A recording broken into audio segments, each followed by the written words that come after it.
Como un espejo acuoso de cielos nublados, al asalto de Galicia desde la meseta castellana, el lago de Sanabria se enmarca en uno de los más inquietantes paisajes de la península ibérica.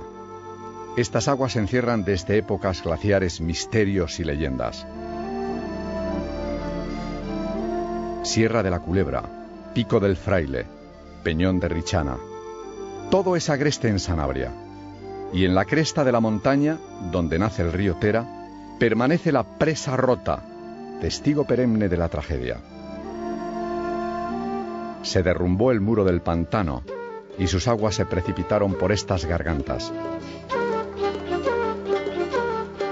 Aquella noche fatídica, los habitantes de Ribadelago fueron enterrados en un cementerio lacustre.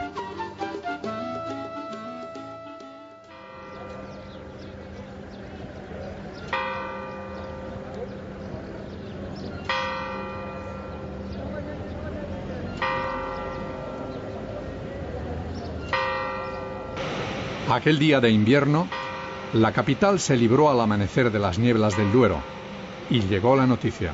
Aquí EAJ-72, Radio Zamora, transmitiendo la onda de 1462 kHz de amplitud de frecuencia. Hoy es 9 de enero de 1959. Son las 8 de la mañana. Boletín de noticias urgente. En la madrugada de hoy, la presa de la Vega de Tera se ha roto sin que se conozcan las causas, desbordándose torrencialmente las aguas que remansaba. Según las primeras noticias recibidas en el gobierno civil de Zamora, alrededor de las 7 de esta mañana, cuando Zamora se despierta, todo el pueblecito de Ribadelago y las instalaciones de la empresa hidroeléctrica de Moncabril han sido arrasadas por las aguas.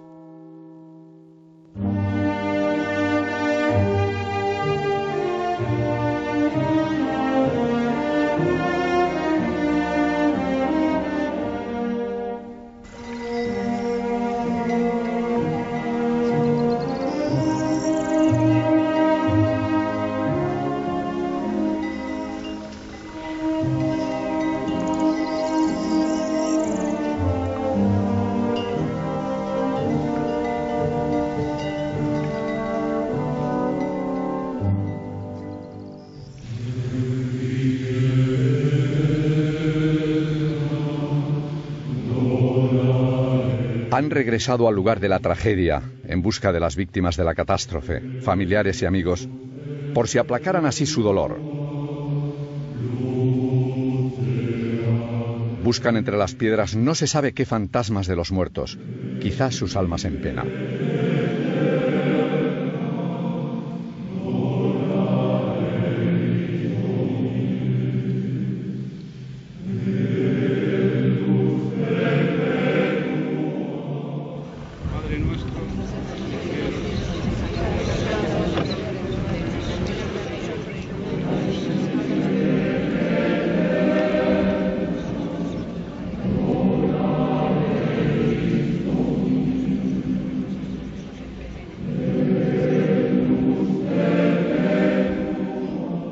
Rezan por sus difuntos, aunque muchos de ellos no tuvieron sepultura en este cementerio. Los 144 cadáveres sumergidos en el lago, arrastrados hace medio siglo por un torbellino irresistible. La muerte descendió de la montaña. Un terrible estruendo se escuchó en todo el valle del lago cuando la presa se rompió. Un torrente de 8 millones de metros cúbicos de agua corrió en tromba por la garganta de la montaña unos 7 kilómetros. Se precipitó más de 500 metros y arrastró a su paso grandes bloques de piedra y árboles gigantescos. Al fin, fue a estrellarse contra el pueblo que ha quedado materialmente destruido.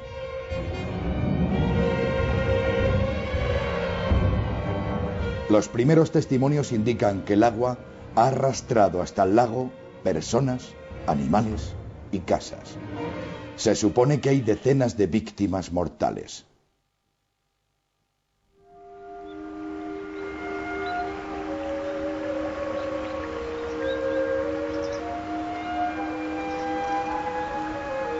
Como un testigo lejano y silencioso, En medio del paisaje mineral, esta presa de Vega de Tera muestra la silueta de la maldición.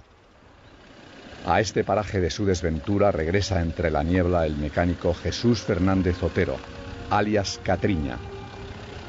Tenía él 21 años el día de la tragedia y había dejado a su mujer y a su hijo de 5 meses en el pueblo para subir hasta aquí a ganar un jornal imprescindible.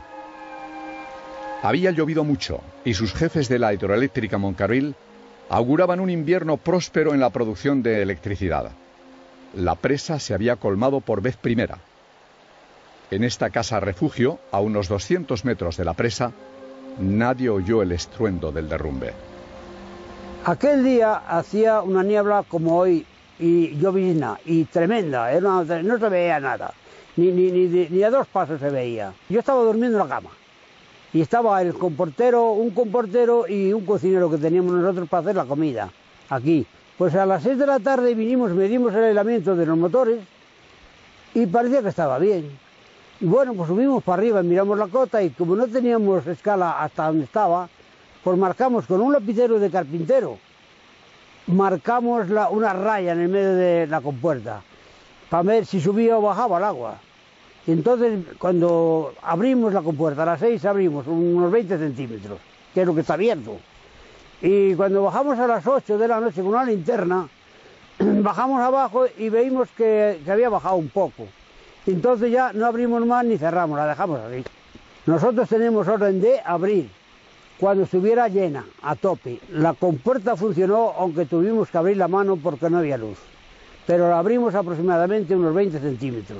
Y salía un agua de ahí muy bonita, que hacía un arco grandísimo. Cuando reventó la presa no oímos nada. Decía el cocinero que él había sentido ruido, pero como había muchísimo aire, pues igual dice, bueno, se cayó un barracón o el techo de un barracón, que hacía unos días que se había caído los barracones de los obreros. Y desde allí no se veía nada con la niebla. Pero hay un muro allí que echaron el hormigón que sobraba. Y en un momento de eso se despejó y dije, me cago en la mar, pues es verdad que está el muro sin agua. Pues ya nos bajamos y ya miramos y miramos todo lo que había. Pensamos que había marchado todo, el Ribera del Lago, Galende, Puente, Puebla y todo. Hubiera marchado por de la cantidad de agua, de presa que reventó, dijeron marchó todo de una vez. Porque bajamos el compañero y yo para abajo y no nos veíamos uno al otro.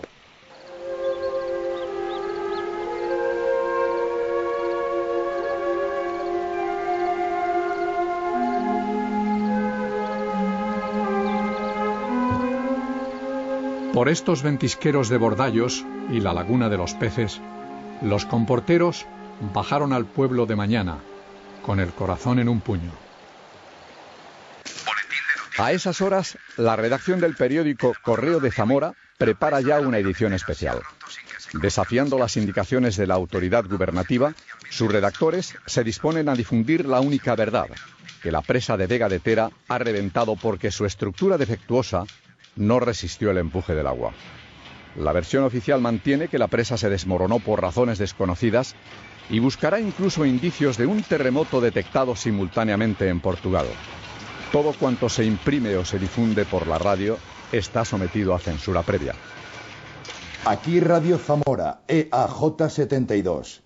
Son las 8:30 de la mañana. Las autoridades confirman que el pueblo de Ribadelago de Sanabria ha sido arrasado por una terrible inundación. Como les informábamos en nuestro anterior boletín urgente, la catástrofe se produjo al romperse la presa de Vega de Tera. La primera noticia del triste suceso se recibió en la comandancia de la Guardia Civil Rural alrededor de las 6 de esta mañana. Un radiograma en el que se daba cuenta escueta de la rotura de la presa y de la inundación de Ribadelago. La noche de la rotura yo estaba en el poblado o la residencia que la empresa tenía allí para los técnicos que estábamos en esos trabajos. Entonces yo estaba en la residencia, pues es cuando la presa se rompió y yo me enteré porque empecé a oír algunas conversaciones altas, voces que me llamaban y salí a ver qué podría hacer. El nivel del agua del lago supuse que había subido porque estaba llegando el agua a las partes más bajas de las casas del poblado. pues yo supuse que se tenía que haber roto Vega de Tera, porque de ningún otro sitio podía llegar tanta agua. Pues lo que se me ocurrió fue llamar a Porto, a San Sebastián, que era donde estaba el grueso del equipo de la empresa, construyendo allí otra presa y el túnel y demás. El objeto era poder comunicarme con Díaz Río, que era el jefe de construcción de la zona esa. Y Díaz Río bajó a ponerse el teléfono. Dice, ¿qué pasa? Digo, que hay tanta agua aquí ya en el poblado que la única explicación que he encontrado es que se ha roto la presa Vega de Tera. Y él era muy extrovertido, y lo será, pues me dijo un poco así, con algunas palabras un poco más sonantes, y eso es imposible, hombre, eso no puede ser, pero ¿cómo? Digo que sí, que no hay más, que eso es lo único que puede ocurrir. A pesar del seguro celestial que aseguraba haber suscrito algún responsable de la presa, aquella noche una maldición milenaria cayó sobre el pueblo de Riba del Lago. Por esta garganta se precipitaron las aguas que se abatieron sobre los habitantes del pequeño pueblo mientras dormían. Aquella descarga de muerte, un amasijo de piedras, agua desbocada y troncos de árboles, llegó al pueblo en menos de 20 minutos y derribó sus casas. Varios camiones militares han salido ya del cuartel de Zamora transportando los primeros socorros. Se teme por la suerte de los vecinos de Riba del Lago. Salen de este cuartel de Zamora los primeros auxilios. La noticia corre como la pólvora y llega hasta los pequeños pueblos cercanos. A falta de electricidad, la gente, anclada en su pobreza rural, se entera del suceso de Riba del Lago por estas radios de galena, un simple artilugio que les mantenía unidos al mundo en la oscuridad del invierno. El terror se expande a la misma velocidad que las aguas destructoras. Hay quien teme que la gigantesca riada de Sanabria inunde los pueblos zamoranos en un radio de más de un centenar de kilómetros. Papá, se han ahogado todos los de Riba del Lago, en el lago de Sanabria.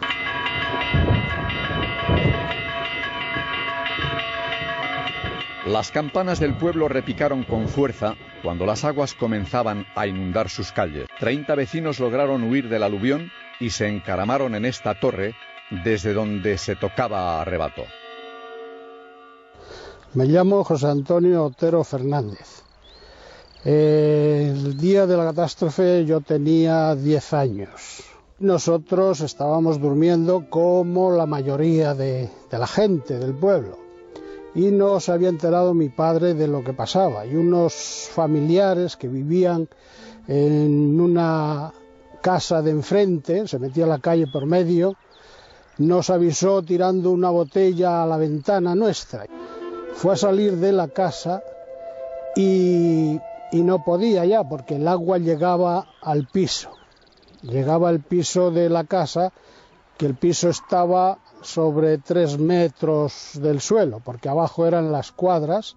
Tratamos de subir al desván, a debajo de la cubierta, y allí subimos todos y estuvimos hasta que el agua bajó. Cuando salimos de casa, pues ya encontramos de todo. Vimos a algunas personas muertas, ahogadas, y animales de todo tipo, vacas, cerdos, cabras, ovejas, y ya de todas las cosas que se había llevado de las casas. Las matanzas, porque habían sido hechas hacía poco, la gente, pues gritos por todos los sitios, buscando a los familiares, y ese fue el impacto de esa tragedia. Me llamo Jacinto Proy. Soy un superviviente de la catástrofe de Riba del Lago del año 1959. Yo me salvé aquí, precisamente en esta casa, que ahora ya está modificada, pero ahí a una altura de 2,5 metros aproximadamente, ahí mirando por la ventana, estuve sin poder salir de mi casa hasta que bajaron las aguas. Después de que salieron las aguas, saqué a una tía y a una prima que le cortó la riada la mitad de la casa y se salvaron de causalidad, porque se quedaron en la escalera.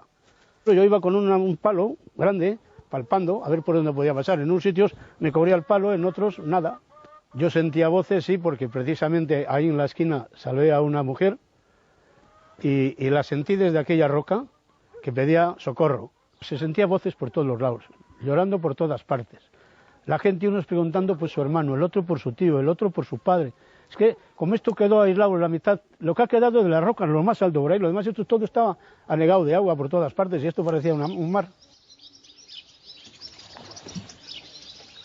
Fue la verdadera ansiedad y agonía de que yo pasé que he pasado en mi vida. Yo solo me acordaba de mi hija, que tenía 3 años, y solo pensaba de decir, ¿cómo es posible que mi hija, que la acabo de dejar anoche, allí se haya ahogado? ¿Cómo se habrá ahogado? ¿Cómo se habrá muerto? ¿Dónde estará el cadáver? No había nada más que barro, y corriendo por ahí ya me veo que a la entrada de Riva del Lago me encuentro a mi niña y a mi mujer que salían en un Land Rover, en un coche todoterreno de la empresa, con más gente.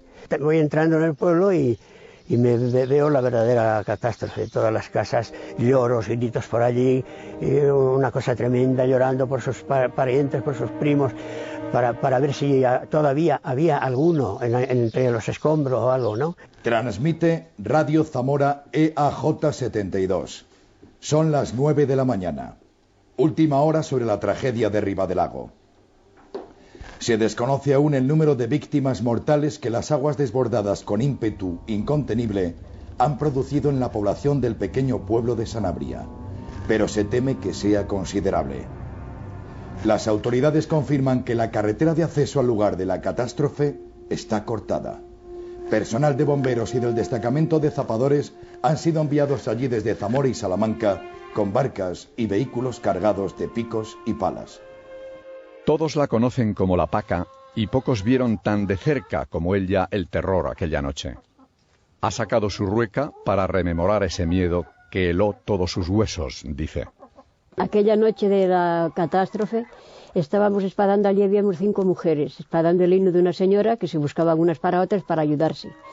En una de estas veces salió un señor del marido de una y se bajó allí que vivían al lado a ver los niños. Y cuando regresó para arriba dijo, se siente un ruido para ir para arriba, un ruido tan raro. Y entonces ya en esto dijeron, se apagó la luz, se fue la luz, porque nosotros en la cuadra estábamos espadando con un candil, que no había luz, vamos, abajo no tenían luz. Y se apagó la luz, y al apagarse la luz parecía que la tierra como si vibrara, como si se sintiera un ruido así muy raro. Entonces salimos todos de la cuadra, ya vimos pasar el agua por abajo en una calle, y el señor ese que iba a ver los niños, ella y la mujer se fueron a casa a los niños, y ya no volvieron ni parecieron más los niños, ni ellos tampoco. Se fueron con el agua hasta hoy. No se oía nada más que ruido, y cuando estábamos allí se cayó la iglesia, tenía una puerta grande por la puerta de arriba, por la parte de arriba hacia la sierra, y pegó un estallido, cuando se conoce que el agua le pegó a la puerta y la vio, y pegó un estallido como si hubiera sido una bomba, un ras tan seco. Y entonces ya vimos por la cosa esa que había sido la iglesia, pero no se veía nada, no podíamos decir ni cómo fue ni cómo no, porque no se veía nada. El pueblo era un cementerio, justamente, cómo no. Con todo por ahí luego la gente, pues ya sabe usted, llegaban los maridos, los hijos, lo tal, has visto a mi madre, has visto a mi padre, has visto a quién, has visto a cuál.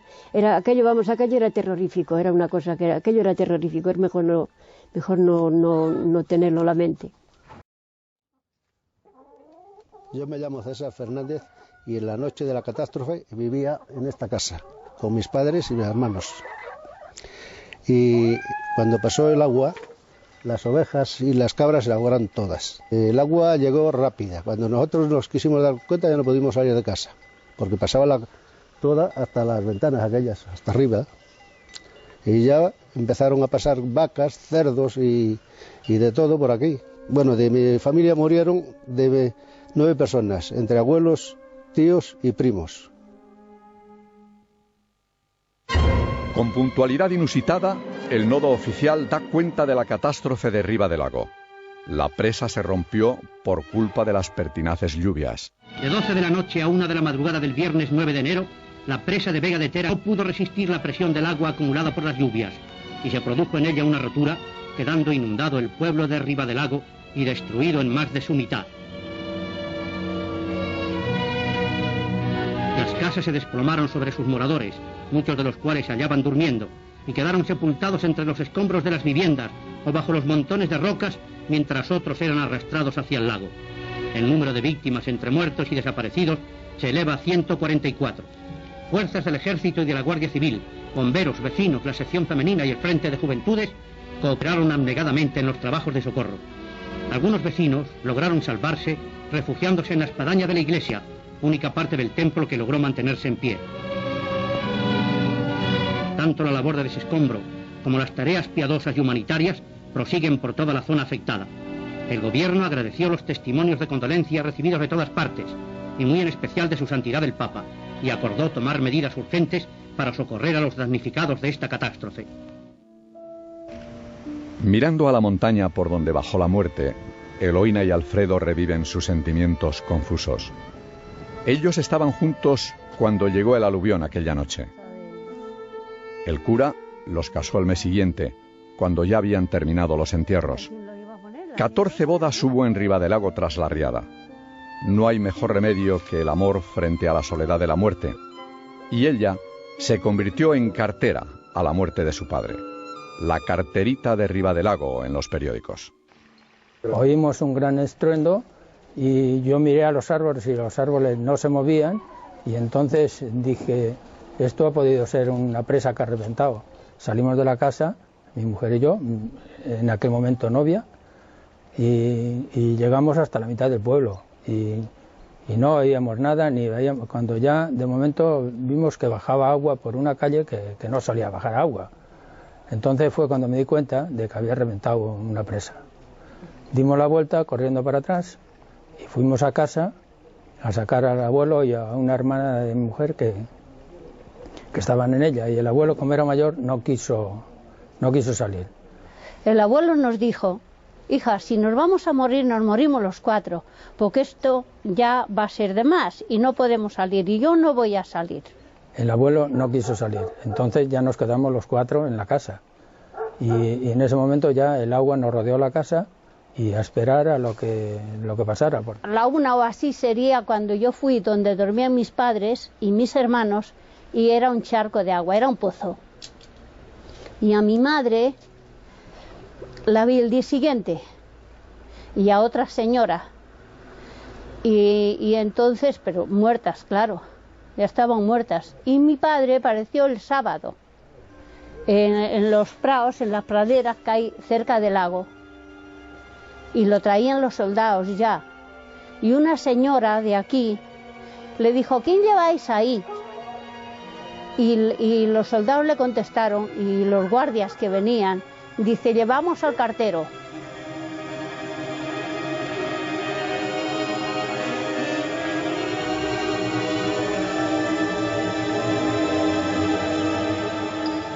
Me llamo Felipe San Román, aunque aquí en mi pueblo, en Ribadelago, y en los pueblos de alrededor me conocen como el hijo del ciego.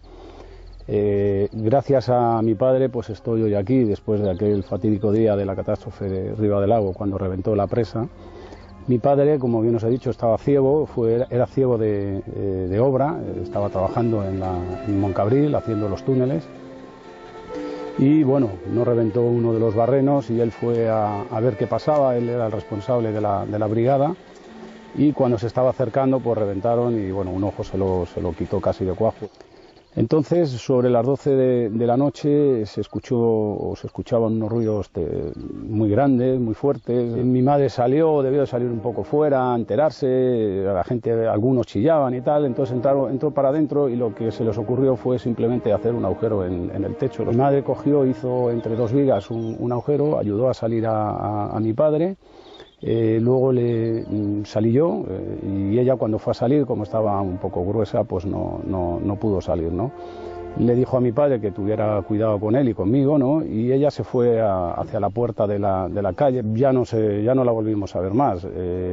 Mi padre me cogió a mí, medio a rastras, fue caminando o gateando por entre los tejados, uno a uno, hasta que se quedó en el último, que ya no había posibilidad de que fuera a ningún sitio, ¿no? Allí estuvo y esperó hasta que ya sintió voces, y bueno, pues cuando sintió voces él chilló fuerte para que le ayudaran a bajar a él y a mí, ¿no? Mi madre no aparecía por ningún sitio, y la casualidad también de que todas las casas por donde habíamos pasado se las había llevado el agua. Tuvimos la suerte que mi madre apareció a los 4 días flotando en el lago al lado de la isla, ¿no? Sobre las aguas del lago de Sanabria han sido retirados algunos cadáveres y otros de las orillas del Tera, donde quedaron enredados entre la maleza.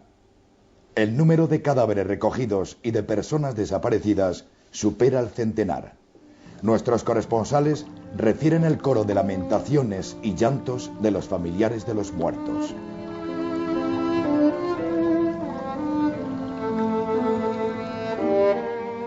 Un monstruo acuático tragó en apenas una hora casi 2 centenares de cadáveres humanos, miles de animales muertos y decenas de miles de toneladas de árboles arrancados, lodo y piedras. Bajo un cielo nublado, unas montañas nevadas, un agua gélida. Ahí abajo permanecen más de 1 centenar de seres humanos. ¿Cómo robar al lago los cuerpos de las víctimas? Eso era lo que nos preguntábamos en aquel tiempo. El monstruo acuático bajó por aquel barranco, desembocó aquí, se llevó el pueblo que estaba ahí y lo arrojó todo al lago. Ahí había entre 30 y 50 metros de profundidad, estaba todo lodoso, no se veía ni a 2 centímetros. Y cuando llegamos aquí 3 días más tarde, nos encontramos con un panorama desolador. Era el mes de enero, el agua estaba helada. En aquel tiempo, hace ya 50 años, no poseíamos los trajes que existen ahora, de la calidad. Algunos de los trajes incluso eran peligrosos porque nos podíamos quedar abajo. ¿Y cómo sacar esos cuerpos ahí? Tanteando. No se veía ni a 1 metro. Recuerdo que de pronto nos pasaba una trucha y nos daba un susto horrible. Íbamos tocando cosas como ciegos. Tocábamos algo y podía ser un animal, podía ser un ser humano. Fue la sensación más trágica y los momentos más trágicos de mi vida. A pesar de que luego he estado en 7 u 8 guerras y terremotos y cosas de esas.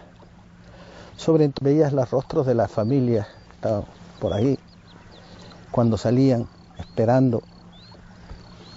Y teníamos que decir que no sacábamos nada o sacábamos algo irreconocible. Uno de los principales peligros que teníamos es que abajo había carretas, había cables, había toda clase de objetos y te enredabas con cualquiera de ellos. Si uno de esos cables o una de esas carretas o lo que fuera te rajaba el traje, entonces se te metía el agua dentro y ya te corrías peligro de quedarte abajo porque no tenías fuerza suficiente. A veces encontrabas un cadáver y cogías por donde podía, el brazo, la pierna, y la mitad se te quedaba abajo y llegabas arriba con medio cuerpo y claro, la gente, aunque estaba lejos, los habitantes del pueblo, pues veían que salía eso y era verdaderamente espeluznante. Y para nosotros también. Esos estaban ahí sentados en la orilla y con 22 años te impresionaba. Y esa impresión, al volver aquí después de medio siglo, joder, es como si volvieran. Una campana. ¿Me están tocando por ellos? Qué casualidad. Bueno, debíamos esperar un momento. El lago de Sanabria se asocia tristemente al drama del pueblo de Ribadelago, por la suposición de que las aguas guardan sin duda muchos cuerpos de las víctimas.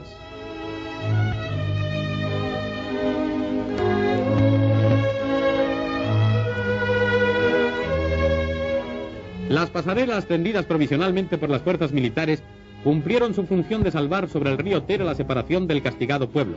Maquinaria idónea ha sido desplazada a Ribadelago para realizar eficazmente la limpieza del terreno.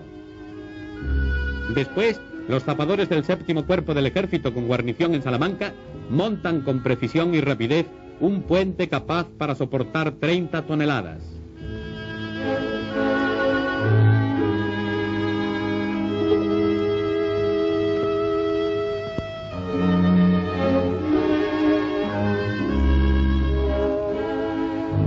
Se inician los trabajos de explanación y funcionan las excavadoras. No cesa en ningún instante el penoso remover de los escombros. Soldados del Regimiento de Guarnición en Zamora son los encargados de esta misión.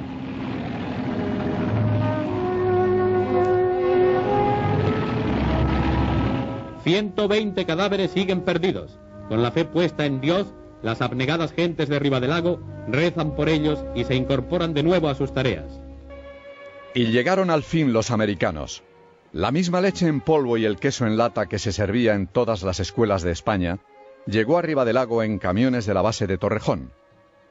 Colchones, camas, mantas, raciones de vuelo. Los americanos, afirma la propaganda franquista, aman a España y respetan a su régimen. Los Estados Unidos, a través de las Fuerzas Aéreas Norteamericanas con base en Torrejón de Ardoz, han enviado a Zamora una caravana de camiones con alimentos, camas, colchones y mantas. El envío se hace en estrecha colaboración entre la Embajada Americana y el Ministerio Español de Asuntos Exteriores, y es una clara prueba del afecto sincero y gran amistad que une en los momentos presentes a España y Norteamérica. Se le llamaban la ayuda americana, que procedía del ejército de Estados Unidos que estaba en Torrejón. Esos llegaron con ambulancias, con todo lo necesario, comestibles, todo en conserva, raciones de vuelo le llamaban ellos, y directamente junto a la central de hidroeléctrica, allí descargaron, abrieron los camiones y repartir a la gente todo lo que necesitaba. Se pone en marcha la máquina de la solidaridad nacional bien manejada. Las legiones de la sección femenina, el auxilio social, la colecta de ayudas en programas de radio, partidos de fútbol y corridas benéficas, y hasta el cáliz donado por el Papa Juan XXIII son enviados al pueblo perdido de Sanabria. La pobreza, acentuada por la autarquía franquista, condenó a los habitantes de estas montañas a la más rigurosa penuria. El cultivo de las llamadas cortinas sanabresas, exiguas parcelas de tierra pedregosa, fueron tras la guerra civil el único recurso de subsistencia. Centeno y vacas era la fórmula agropecuaria. Los valles de Sanabria eran otro fin del mundo de aquella España paupérrima, maldita en la escena internacional y solo bendecida por Dios.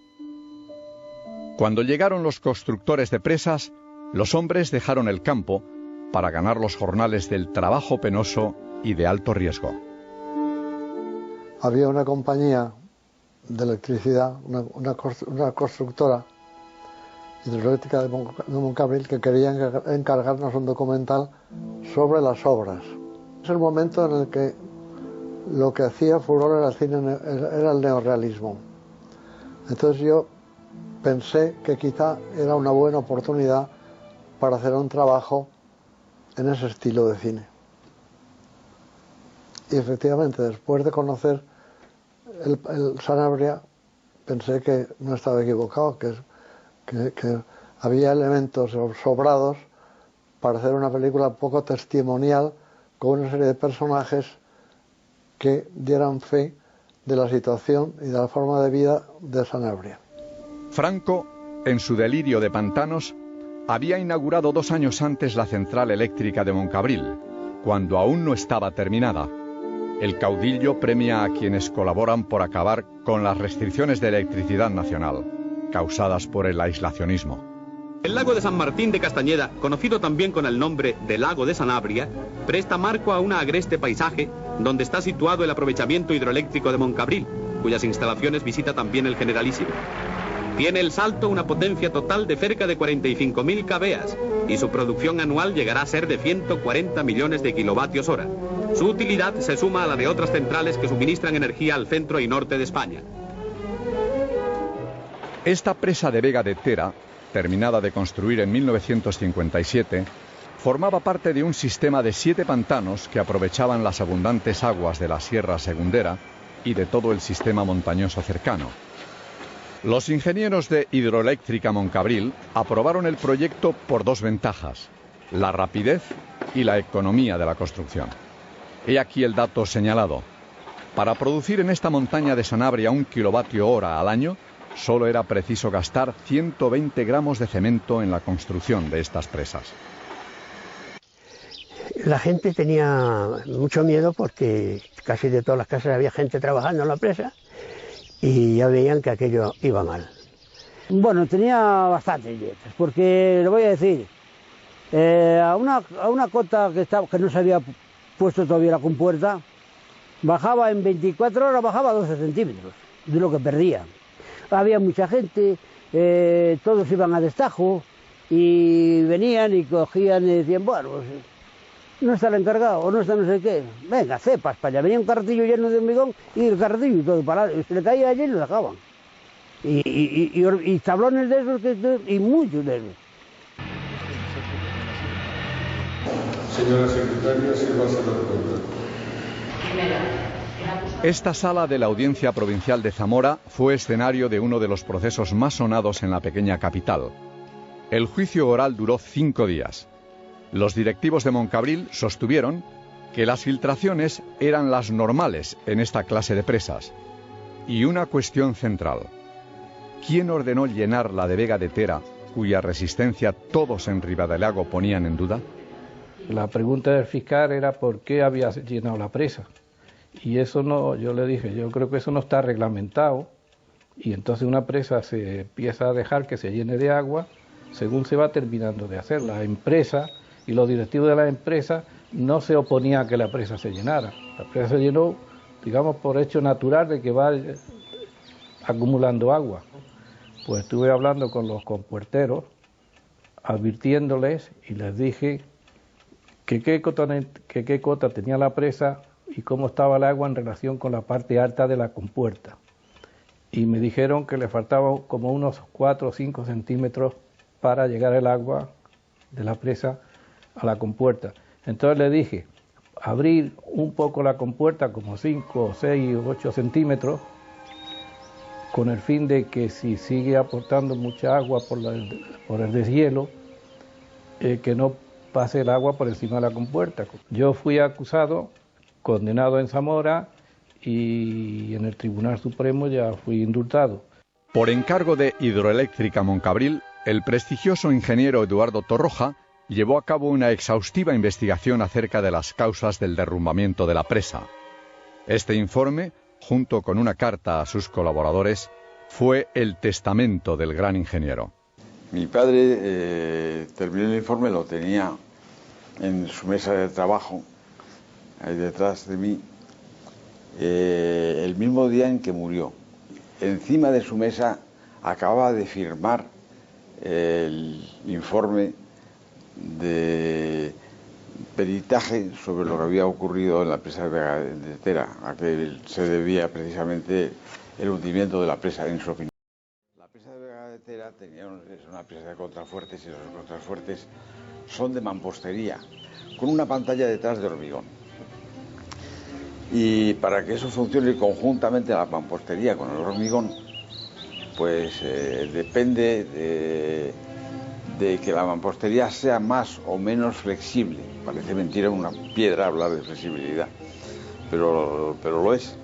Y es más flexible de lo que entonces se pensaba. Aquí no se habían hecho ensayos sobre ese comportamiento de la mampostería. Y lo que hizo mi padre fue hacer unos ensayos y quedarse asombrado de que el comportamiento, la elasticidad de la mampostería es mucho mayor de lo que se pensaba. Y que en esas condiciones, pues el soporte a la pantalla de hormigón ejercido por la mampostería era, digámoslo así, más débil de lo que debía ser, y se rompía la pantalla de hormigón.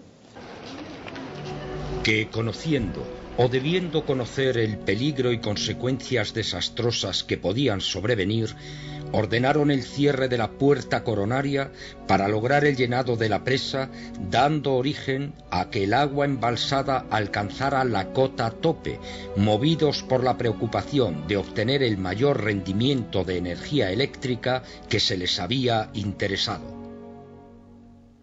Condenamos a los procesados Gabriel Barceló Matutano, Eduardo Díaz Ríos, Antonio Jerónimo Manuel Hurtado y Miguel Prieto Urquizar como autores responsables de un delito de imprudencia temeraria sin circunstancias, a la pena de 1 año de prisión menor.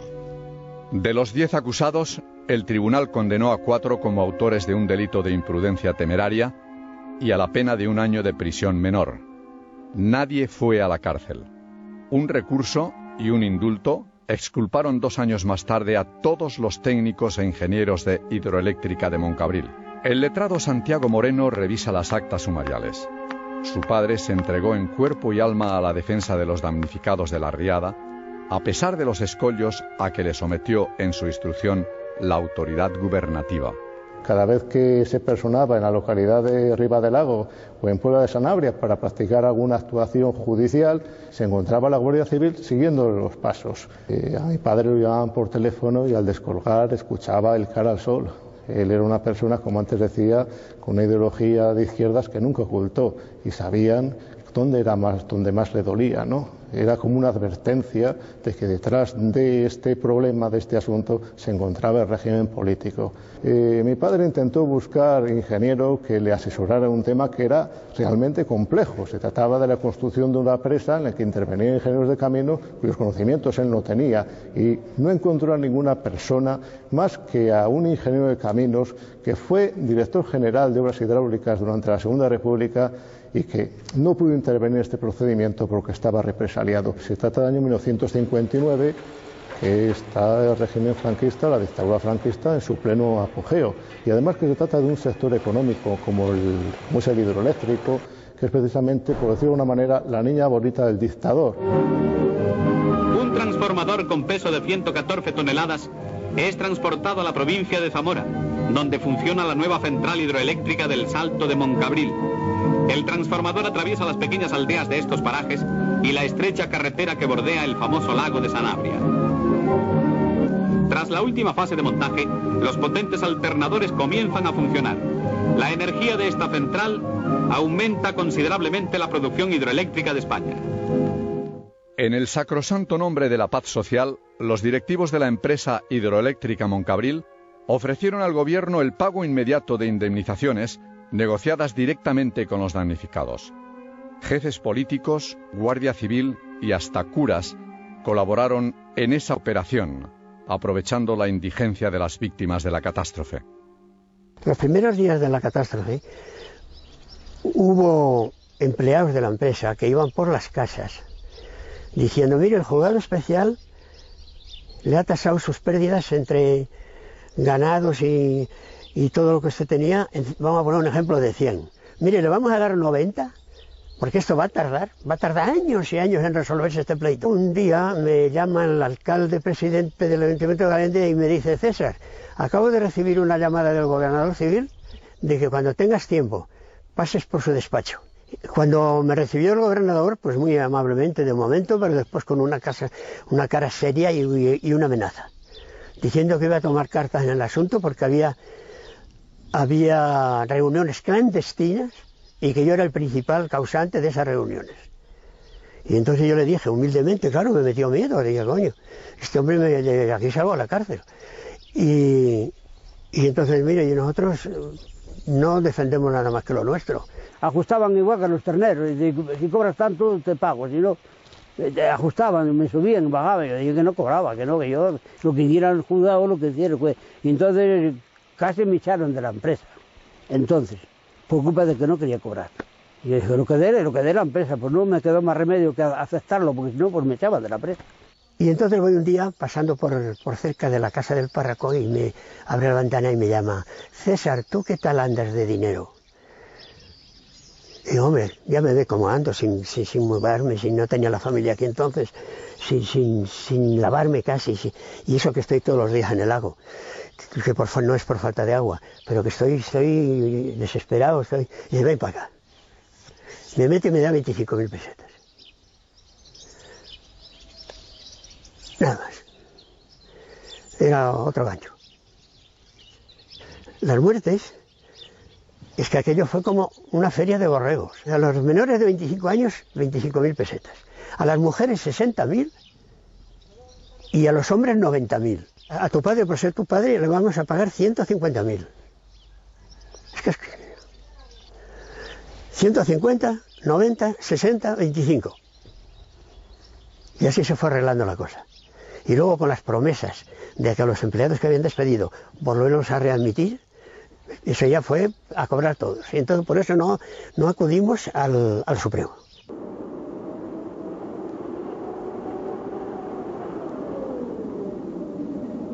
El caudillo Franco, en su magnanimidad inquebrantable, ordenó construir un pueblo nuevo en un enclave más seguro. Y los arquitectos del Ministerio de la Vivienda aprovecharon la oportunidad. 10.000 toneladas de roca se movieron para levantar Ribadelago de Franco. De forma inmediata a producirse la tragedia, se puso en marcha un proceso inicialmente de supervisión de lo sucedido, inmediatamente después de reconstrucción de un pueblo enteramente nuevo en un lugar elegido en las proximidades del antiguo pueblo, por dos razones: una por encontrar un suelo capaz de soportar una nueva estructura urbana, y otra por olvidarse de alguna manera de la antigua estructura en la que tanta tragedia y tanta muerte recientemente había habido, ¿no? Este pueblo lo proyectan unos arquitectos que están imbuidos en la vanguardia, que es la arquitectura más moderna que se está haciendo en España en ese momento. No es una arquitectura del régimen en absoluto. Yo creo que es lo contrario.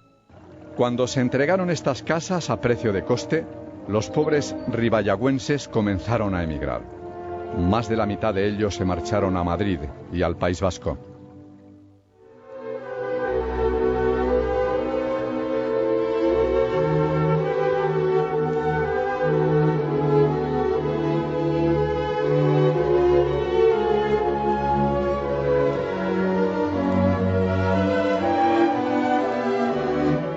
Cuando las aguas del pantano roto arrastraron hasta el lago la iglesia y su espadaña de granito, se les fue con ella su alma. Medio siglo ha durado la pesadilla.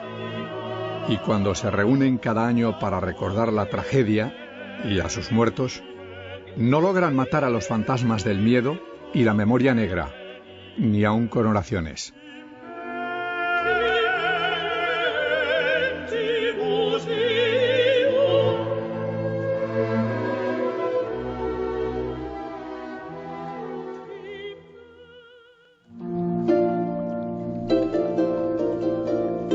Y en el lago del olvido, con mucha amargura, quedaron sepultados 116 cadáveres.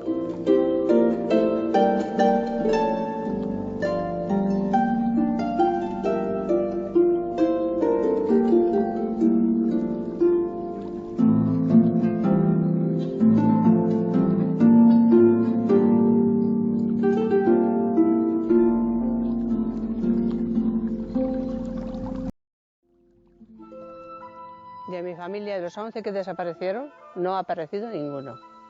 No se sabe dónde están. Se supone que en el fondo del lago, porque lo demás lo dragaron todo el río y todo, y dragaron el lago, pero no apareció nadie. Mis padres y mis hermanos, no se salvó nadie.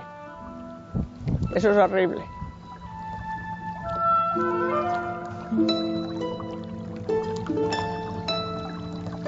La mujer está enterrada en el lago, y el hijo también.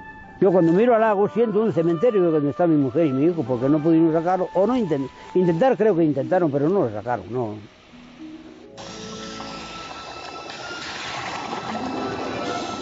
Otro año más los submarinistas escudriñan los fondos del lago por si hubiera novedades. Una barca en estado de putrefacción, objetos domésticos, hierros enmarañados ya corroídos por el óxido. Medio siglo más tarde no quedan bajo estas aguas rastros de la tragedia. Ya no queda absolutamente nada, excepto lo que esté debajo de los lodos, que eso sí que conserva muchísimo tiempo todo, porque no hay oxígeno y por lo tanto no hay corrosión. Hay poco oxígeno, el agua tiene cierta parte de oxígeno, tarda más en corroerse, pero en los lodos suele conservar mucho todo. Es más, casi queda en los cuerpos no llegan a corromperse tampoco, por la sencilla razón de que el agua está muy fría y no se quedan momificados casi todo. Es prácticamente imposible de que quede nada de la catástrofe de hace 50 años. Los lodos han enterrado casi todo. En la primavera de 1959, los buzos de la base naval de La Graña, Ferrol, buscaron cadáveres en el lago. Fue el esfuerzo humanitario final, afirma José Carlos, biólogo de este parque natural. Él ha rescatado el informe de aquellos trabajos. Una grúa gigantesca, buzos, dragas, buscaron entre el fango y las piedras los vestigios de la inundación. Pero el lago guarda siempre sus secretos. A lo largo de toda la historia del lago, porque se han sacado cilindros de sedimento que llegan prácticamente hasta los 12.000 años, hasta el comienzo de la formación del lago, nunca había ocurrido un suceso como este. O sea, seguramente ha habido avenidas importantes, pero nunca esas avenidas habían movilizado tanta tierra como en la catástrofe de Riva del Lago.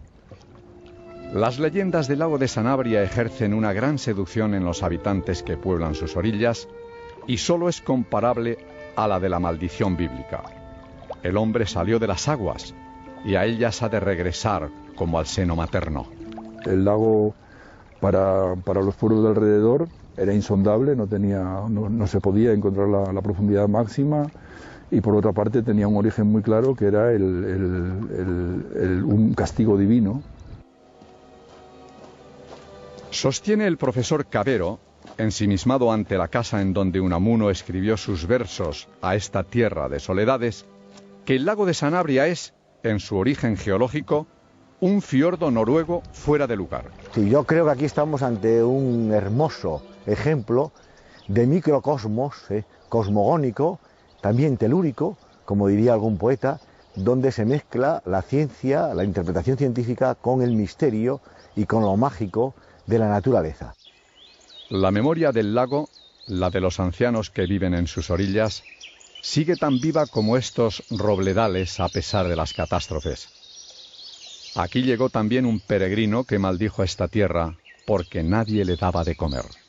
Ese peregrino, cogiendo el bastón que traía, dijo estas palabras: aquí clavo mi bastón, aquí clavo mi bordón, el bordón típico de peregrino, aquí brota un borbotón o un gorgollón o un gargallón de agua. Brotó el agua y siguió brotando el agua hasta que se formó este lago. De tal forma que el pueblo, que había sido poco acogedor, quedó inundado y debajo de las aguas. Antiguamente el llagu ya era Villalverde y llegó un pobre. Había un forno y vino pidiendo limosna y luego le tirón en un abortón y después no le cupo por la boca del forno cuando lo saconen. Y después le dijo que le deitaran otro más grande y le dijo al vere que escaparan que se le iba a fundir el lugare. Y después, pues mironen. Y cuando mironen, ya se fundionen todos. Y dijo el pobre: «Ei, qué fin comí estacón, ei, que salga un gargallón, ei, qué fin comí estaquete, ei, que salga un gargallete». Y vionen todo cubierto de agua. Y el 24 de San Juan, el que estaba en gracia de Dios, oía tocar las campanas, porque cuando se fundió Villaverde, había dos campanas, y a campana que quedó en el llago decía otra: «Tú te vas, Verdosa, yo me quedo, Bamba, y en la vida del mundo seré yo sacada». Como un testigo lejano y vetado, la presa de Vega de Tera mantiene su perfil inquietante. Nadie osó reconstruirla. Y abajo, en el lago glaciar que se abrió hace 12.000 años, siguen sepultados por las aguas los misterios. Sostienen algunos vecinos de Riva del Lago y de San Martín de Castañeda que algunas noches de luna llena se oyen las campanas de una iglesia que arrastraron las aguas.